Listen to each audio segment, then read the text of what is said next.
everyone. Ashley and Gizmo coming at you with another update on education of social justice, police brutality, systemic racism. You don't like systemic racism, do you? You care about Black lives, right? Yeah, I know. Yeah, you do. So, first things first, I want everyone to hear me out on me tagging some organizations right now during this time, because I am happy to educate and share, even though I've said I shouldn't do the work for you. You should do the work as well. But you know what? I'm happy to do it because I'm an educator.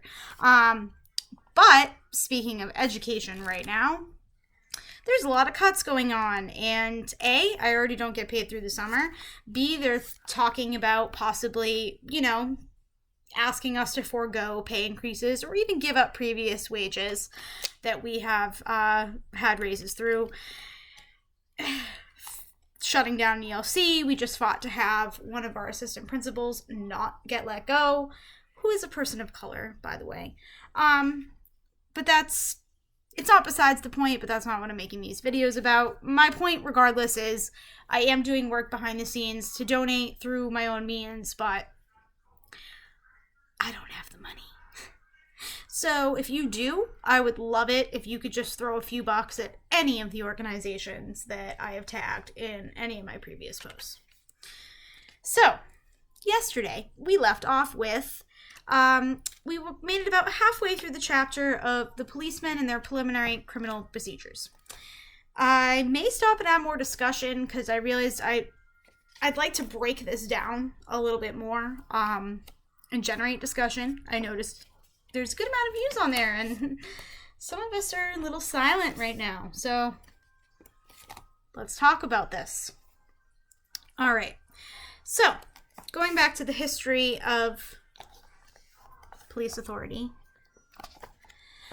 In ancient times, the grand jury had the responsibility of presenting to the officials of the king who rode the circuit information about suspected crimes. The grand jurors, who were residents of the locality, had special knowledge of events occurring in the vicinity.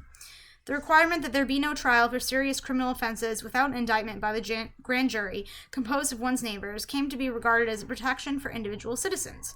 This is what led to the rule that the grand jury indictment was owed as a matter of constitutional protection. Today, the requirement of the grand jury indictment in only half the states shows that its importance is waning.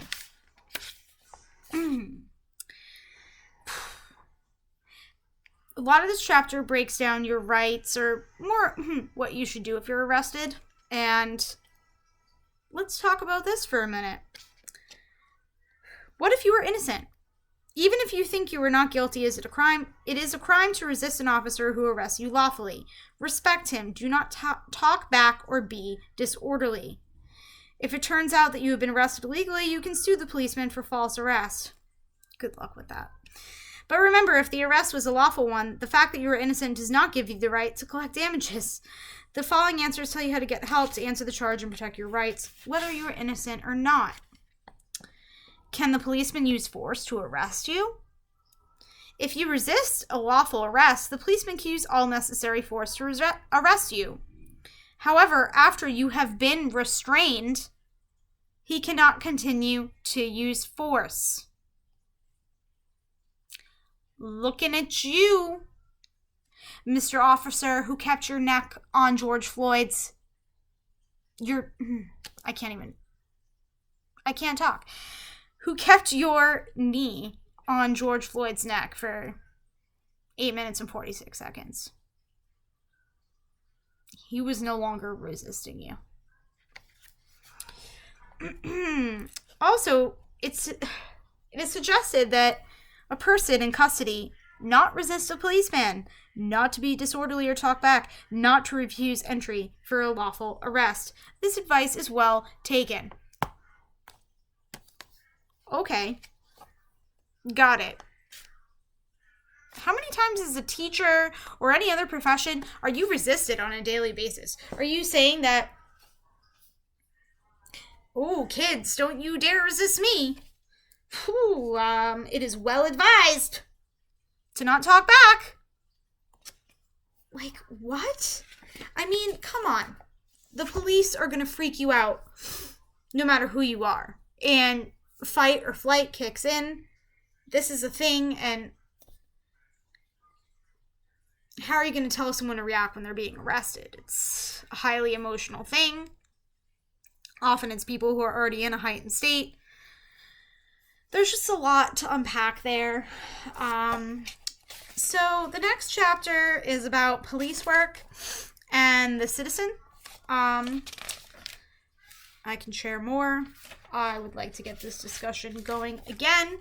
I have so much to say I can't even keep my words straight. So begin your discussion. Peace.